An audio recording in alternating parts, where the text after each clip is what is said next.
the past can come back on Rehash at any time and talk about Nice. like whatever they're working on, like whatever new thing they're working on. So somebody, yeah, Abby, I was talking to Abby and she suggested bringing you back on, and I was like, oh yeah, we should, because you were one of the first guests on the podcast, and it's been more than 2 years since we had you Yeah, on. And when you came on, you were with Ksenia, and I think it was for MGD, mostly, right? yeah, mostly, I was gonna say, mostly what we talked about was MGD, which is just Yeah, yeah, yeah. wild. Like, what a throwback. That's crazy. I think around that time I had just joined 1KX as well. Yes. Yeah, I remember you were at 1KX, but maybe a little bit new there. But yeah, Yeah. we'll for anybody who wants a little blast to the past, go back and listen to season 2, episode 5, where we talked about, I think we called it Parody Sorority turned Grants Yeah. Dow. If you want a little blast to the past, go back and listen to that one and learn about Meta Gamma Delta Dow, which was the first women's only DAO and one of the first DAOs, period, to exist in the space, which recently shut down, but there's so much lore there, and I think so much that people can learn from that whole experience.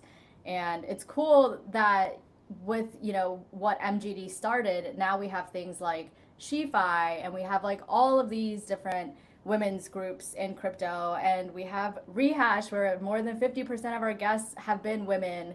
So it's definitely a different space and a different time today than it was when MGD first started. So, I mean, props, like huge, huge props to you guys for doing that back in that time when it really wasn't like the popular thing to do.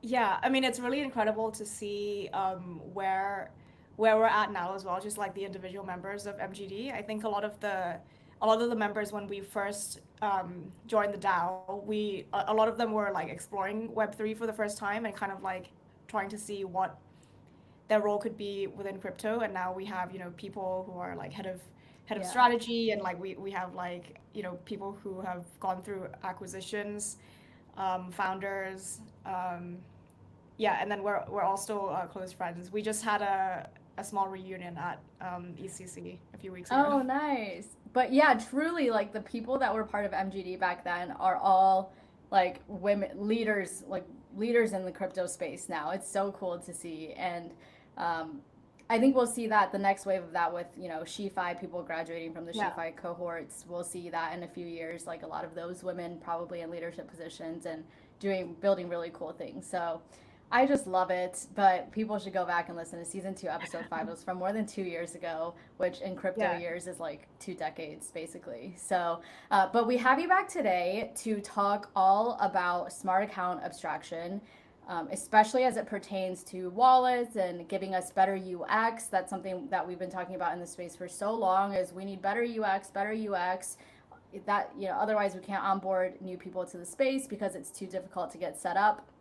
Things have changed again since we last spoke, and you have been, I know, heads down doing a lot of research and working with projects that are solving this UX problem via account abstraction. So, for people who are not familiar with this term, I'm sure everybody has heard this term before, but maybe aren't familiar with what it actually means.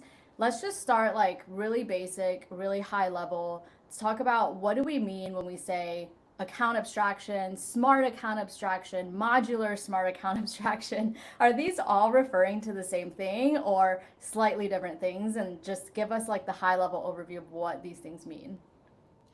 For sure. So account abstraction can be thought of as like a big movement to make smart contracts being the primary means through which people interact with Web3. So historically, when you are onboarding onto Web3 and interacting with dApps for the first time, you have to first download an EOA wallet, which is this monolithic thing where that's an application that manages both your keys and your assets at the same time. So because those two things are heavily coupled with an EOA, if you lose your private keys, you lose access to all your assets. So what account abstraction does is essentially decouples the key store from the asset store by using smart contracts as the primary way through which people are interacting with Web3. So they can bring their own keys, whether that's your traditional EOA or your email or your social login or even passkeys, which is a relatively new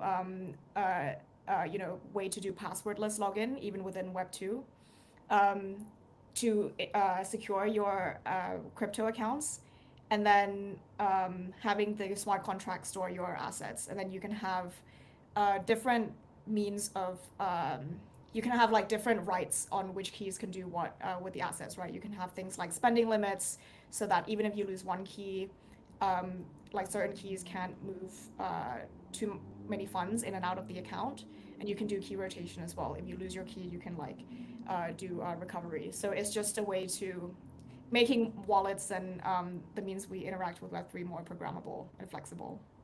Yeah, so the Web 2 equivalent is kind of just like if we were to download a new app from the App Store and then it asks us to log in. Now, instead of creating a new username and password, we can just do login with Google or login with Apple, or even like send me a magic link and it'll like email you a magic link, and you don't need any sort of password that you have to remember or keep track of or store in one password, or like one of those apps, which like frequently gets hacked, I think, or at least gets targeted for hacks because people want that sensitive data. So now we're able to do that in the Web3 space, which is huge, because when a few years ago, or even now, like some people will create a MetaMask and you have to store your private keys, your seed phrase somewhere safe. If you lose it, I mean, I still operate primarily with my MetaMask that I've had for years, and if I were to lose that private key, that's I'm like panicking now as I'm saying this. Yeah. That is like a lot that has gone down the drain. So now there are ways to recover that account without me having to stress about keeping my private keys somewhere safe, making sure I don't lose this piece of paper, or I don't lose like whatever I've stored it on. Yeah. So that is really big.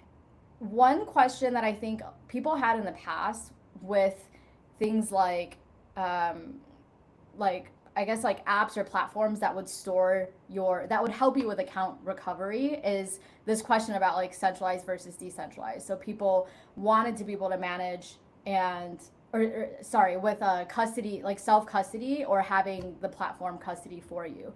And so people would want to have control over their own assets and be able to self custody so that nobody else has control over that.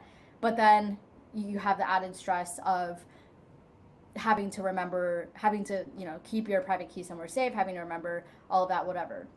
So now with account abstraction and with having everything go through smart contracts instead of the traditional EOAs, is there still a way to self custody your wallet through with account abstraction, or is Coinbase or whatever you're going through then custodying for you?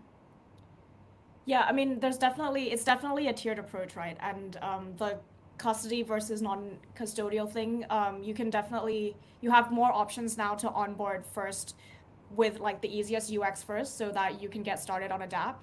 And the funds that you're putting on your wallet that's created for you through AA or embedded wallets, if you lose it, it's not like too big of a deal, because it's like kind of like losing a new account, right? So with the infrastructure that's available now, the infra providers have this easy way to onboard users first, and then an option for users to offboard or like progressively go in the non-custodial route, whether that's by exporting private keys, which I'm not a fan of.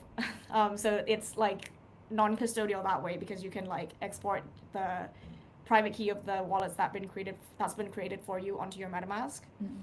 Or usually these infra providers, they secure your keys in a hardware like enclave that they don't have access to, but the users themselves have access to the keys that is like encrypted on the client side, on the user's device, and then that is then used to decrypt and then like sign the messages. So I think the UX gain here is that a lot of the complexities are abstracted away from the end user, while still allowing them to interact with the dApp in a non-custodial way. It's less trustless, but it's not like you're giving these infra providers the reins to everything. Right, right. And just curious, why did you say that first option of like being able to export your keys is you're not a fan of that?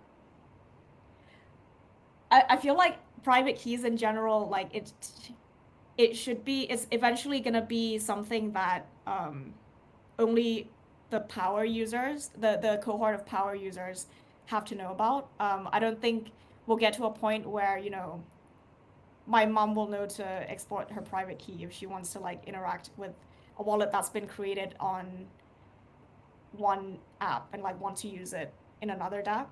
And this example I gave is because I think it was Friendtech. It was Friendtech, right? Like that has the embedded wallets created for you, and it was like it onboarded a lot of users, through their Twitter accounts and the wallets created for you. But when people wanted to trade their Friendtech keys inside of their MetaMask or something, they had to export their private keys and like paste it, which is really scary to like have to interact with your assets and your keys that way. But I think so. Privy is the provider that they used. With I think one recent development with the embedded wallets is that you can now do cross-app embedded wallets. So if you log in and create your account with Privy somewhere, you can also like log on to another dApp with that. So I think like that problem is gonna be less of a pattern. Yeah, yeah, for sure. I feel like this is just like a transitional period type Yeah. of thing that people are doing, but I agree it definitely leaves a lot more room for error or for scammers to come in and, you know, talk to someone like your mom who like doesn't understand Yeah. what the export private keys is and they're like you got to do this and then she just does it and there goes all her money. Yeah. So, yeah, I can see that. So that is what account abstraction is. And then is smart account abstraction, modular smart account abstraction, are these all referring to the same thing as well? So account abstraction, there's no like smart account abstraction because account abstraction itself is, having it is referring to this migration from Yeah, EOAs to yeah, smart yeah. accounts. Okay. Modular smart account abstraction.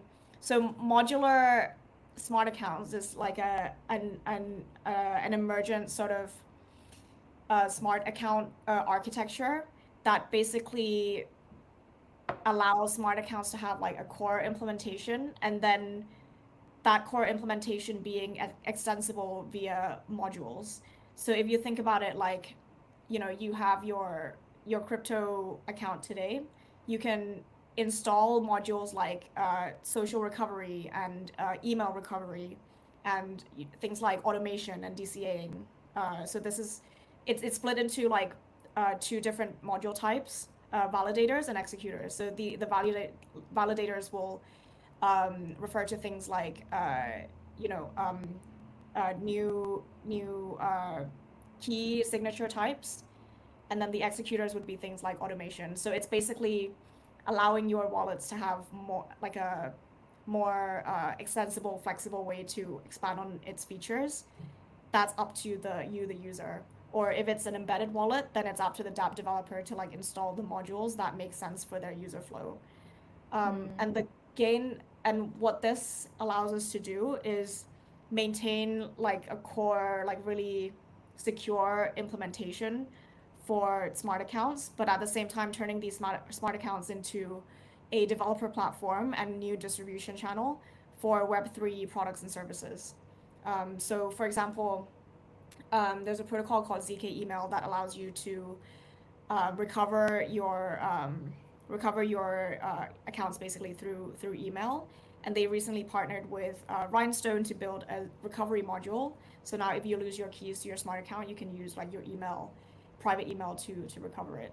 So now like it's kind of the analogy is kind of like MetaMask and Snaps, where MetaMask opened their wallets to be installable with Snaps, third-party Snaps, and then like the wallet becomes a distribution channel for these additional services. Gotcha. So to just rehash that, the modular component of smart account abstraction just allows for more customizability, more features, more unlocks that you're able to do with your wallet. You could plug in with third-party integrations. You could maybe like customize it depending on what the app is and like what the app developer wants to do and wants to like have your user experience be within that app. Yeah, that's right. Okay, so I want to talk about like some real world applications and impacts of having account abstraction available to us now. So, depending on who is listening and what ecosystems they're in, I think a lot of our listeners are probably operating in the base ecosystem. There's so many social apps and consumer apps that are on base now that I'm sure a lot of listeners are using. So let's just take that as an example. If somebody is trying to onboard onto a new app on base, what would that onboarding experience now look like for a new user versus with account abstraction available versus before? Yeah, so for something like base where a lot of the use cases are either are like non-financial or social, or it involves like NFT mints, it's the perfect use case for things like AA, because because account abstraction enables things like gas sponsorships and gasless mints. So this has been a really good showcase for what account abstraction allows us to do over the past year, and that's been the majority of the traction of AA. Is that, look, you can go to a dApp and you can log on with your email or phone number or social handles, and then you're taken straight away to the dApp homepage. The wallet is created for you in the background. You can do your first mints, interactions, like post your first things, and that's sponsored. The gas for that is sponsored for you by the dApp itself. And because the gas is cheap on base, this is like, it makes economic sense for dApps to do this for their users, more so than something like mainnet, for example. Yeah, for sure. I've even noticed for myself, like I've been using base apps a lot more because gas is sponsored, even though I would only be paying like 1 or 2 cents per transaction without the gas sponsorship. But for some reason, it just like the knowing that I don't have to pay anything makes me want to go on the app and take more actions because I'm like, I can take as many actions as I want. I can mint as many photos on MoshiCam as I want, and it's all free for me Yeah. to do that, which is like a pretty cool experience. So that's definitely really cool. What about other use cases you can think of, maybe outside of the base ecosystem or with more financial use cases or like different types of use cases? Yeah, so things like automation is something that's really interesting, because you can essentially, with account abstraction, you can assign certain rights to a third party services keys to do certain things on your behalf, and you can be very granular about the rules, that like the transaction rules that they're allowed to do for you. So you can do things like uh, subscribing to a service, and automatically minting something when it comes out, without having to like go and like mint it yourself. You can do things like DCAing, like allocate a certain portion of the tokens that you receive every month to Aave or like another DeFi protocol. So yeah, automation is a pretty big one as well for both, Yeah, non-financial and financial use cases. right. I was gonna say because we use Hypersub to Yeah. distribute our episodes. Is that using account abstraction as well to distribute those episodes? Do you know? I'm not sure. I'm subscribed to a hypersub channel as well, and I believe it's just like minted to you, to like the people who subscribed. I don't think it's using AA for the time being, because I'm subscribed with my EOA, and I get like the episodes minted to me. Yeah. I think it's still manual, but with something like with something like AA, you can be more, I guess, flexible with the types of transactions that you want to do. So like if you're using Safe today, you can use their transaction builder essentially, and like specify the actions, kind of like if this then that, um, action that you want to take on chain, and then like deploy that to a relayer network, and then that will execute the transaction on your behalf. So with account abstraction, it's not just singular things like minting, but it's more, like if this then that, more customized transaction flows as well. Yeah, another example that just came to mind too is so we use Den for managing our safe, and we have automatic recurring payments set up to the core members of our team that send out X amount every month to us. Is that kind of something you're talking about with the automation Yeah. that account abstraction enables? Yeah, yeah. So recurring payments, recurring, transactional rules. Um, because sometimes it's like dependent on other things that happens on chain, right? So you can have like a network of, um, I guess like solvers or nodes that watch for certain things that happen on chain and then executes your thing only when like certain things happen. Yeah. Awesome. So, looking ahead to the future, account abstraction is still a relatively new thing. We've already made huge strides with it. Where do you see this going in the future and further developing and further improving the UX? Where do you expect our UX experience from a consumer side to be by, let's say the end of this year or then by the end of next year? Where do you expect us to be? I think one thing that people are eagerly looking toward within the account abstraction infra provider and generally wallet space is an EIP called 7702, which essentially gives EOAs the power to have contract codes like deployed to the EOA that gives them some functionalities of account abstraction. So this kind of answers the questions of like, okay, with if account abstraction is the future, what do we do with like EOA users today, which is where the majority of users are. So I think that's gonna make the transition um, like really interesting.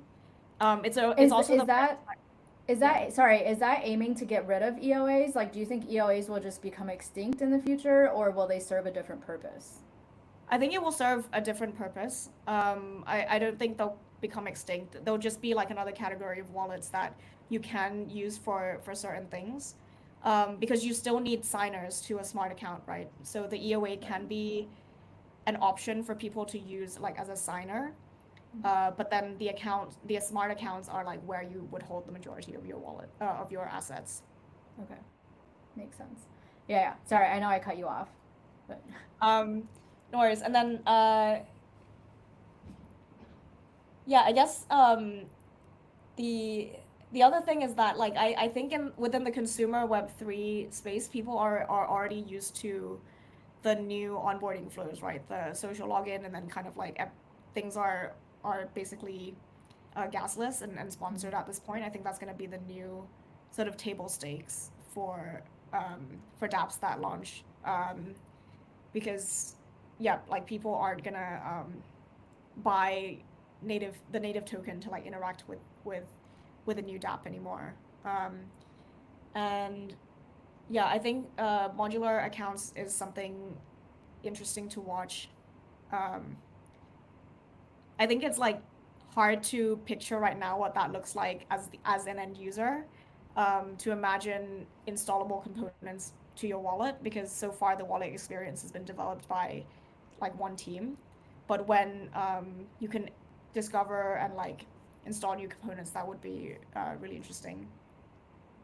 what would those what are some examples of those new components that you might want to install? What would they do?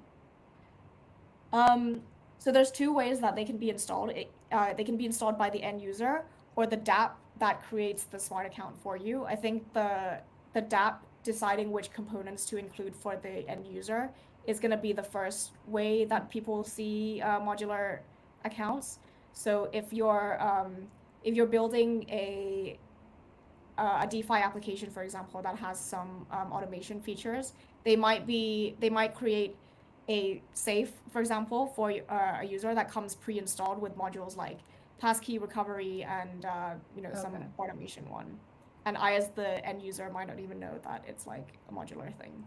Yeah, right. Gotcha. The end goal of all of this is that the end user does not know Yeah, anything that we just talked about in this yeah, episode is happening in the background. All they know is I have a super easy on ramp experience. Like, what do they say? The best on ramp experience is no on ramp. Like, yeah, you can just open an app and use it. There's no onboarding process, really. It's yeah, that intuitive.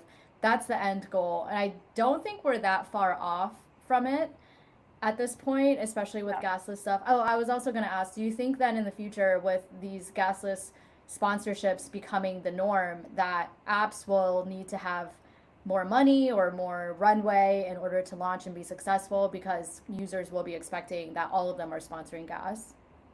Yeah, I think the gas sponsorship just becomes another user acquisition cost for startups for the DApp. So there's paymaster infrastructure like Pimlico, StackUp that allows the dApps to define any quota of like gas that they want to sponsor for the end user. So they can like this doesn't really go out of hand, but you can pretty much estimate the CAC for your end users for acquiring your users. And yeah, I think that's gonna be made just abstracted away. One other thing that improves the UX, kind of going in like on parallel with account abstraction, is the just wallet standards in general. How we do things like session keys to authorize the dApp to interact with the wallet. So if you're logging onto something, onto an application with Google, for example, you're usually taken to this screen, like authorization screen, that is like allow this app to read your email, your name, your contacts, for example. Mm-hmm. So we're gonna see a similar flow like that for Web3, where you're logging onto a dApp and you're getting asked for permissions to read your wallet from the dApp, and this allows things like doing multiple actions on the dApp without having to reconfirm everyone. So there's onboarding, and then there's also like in-app UX gains there as well. Right. I wonder how all of that affects security in Yeah. general, because the more integrations there are and the more it's kind of, I mean, it's like the age old, like the more convenience you want for the end user, the more security you sacrifice type of thing. Is that Yeah. going to be the same deal in Web3? And like, how concerned should we be about that? Yeah, that's a good question. So, I mean, this is why it's important for these things to be open standards and not really dictated by one company. Because if that company then becomes like the market leader, like it has a lot of market share, then that dictates all the security patterns, everything Yeah. that happens in crypto. And if that gets hacked, then we're pretty much back to square one in terms of like the trust that people have. So that's why it's important that these things are standards, and it's also moving really slowly, much slowly than if one group was doing it, because you do have to get consensus and buy-in from the big wallets that are out there, protocol devs when it comes to things like 7702 and protocol level changes, dApp developers, as well as people who have a big stake in the ecosystem, like Ledger, MetaMask, Coinbase, and just getting everyone in a room and coordinate on this. Yeah, absolutely. Slower is not always bad. Okay, we should be more patient and embrace the slowness because sometimes slowness is good. Do you have any final thoughts for us about account abstraction as it relates to better UX and just making the user experience better overall? Um, no, I mean, I think I'd encourage people to download and try a lot of the newer wallet apps that are out there to kind of see the features that is enabled by account abstraction. I think the the features that have launched seem boring right now, like, oh, I'm gonna add like social recovery and stuff, but they're iterating really quickly, and yeah, it's you'd be surprised at like how much UX has improved over the past year, compared to if you were just like onboarding through EOAs a year or two ago. Yeah, what are some of your favorite apps right now that people can go check out?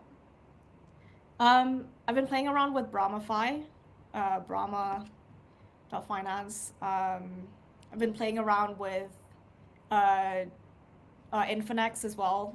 These two are both like DeFi type applications. And then on the creator side, I'm playing around with Surreal Mhm. interface, and yeah. So those are the apps that have like a really good onboarding experience that I've seen. Yeah, love it. I've been having a lot of fun in the Farcaster ecosystem in general Oh with yeah. things like Moshi Cam, receipts. I don't know if you're on, I think they just launched that yesterday or something to the public. Apps like Yeah, there's honestly so many in the forecaster ecosystem now that are just like Yeah. so much fun and so easy to use, and just like it allows you to form community around things that are not focused on crypto. Like they're like with Yeah. crypto friends, but you're doing other things, you know, like you're tracking your steps, you're like tracking your running distance, you're sharing photos in like a kind of vintage like Polaroid fashion on chain. Things like Yeah. that. Like fun things that don't have to do with crypto, and I think that's a lot of what we need more of in the future in order to onboard the masses. You know, not to use this like overused term again, Yeah. but to get more people in the space is like have more fun things for them to do. Like when people go on TikTok, like they're not just viewing content about TikTok, you know, like Yeah. it's content about everything. There's dancing, there's like any niche that you can think of, like you can find content about that on TikTok. And I think that's what we're going to need on these web3 apps as well in order to get more mainstream adoption. But yeah, Yeah. well, thank you so much for joining us. It's so good to have you back. We'll have to, I know you're always working on something new, so once you pivot off of this account abstraction stuff and you start researching something new, I'll have Yeah. to get you back on, and you'll just have to be like a recurring guest. We'll have to get Peter Pan back on too. I know he was a favorite as well in the Rehash community. But thank you so much for taking the time, and thank you everybody for tuning in. And we'll be back again next week with another episode of Rehash.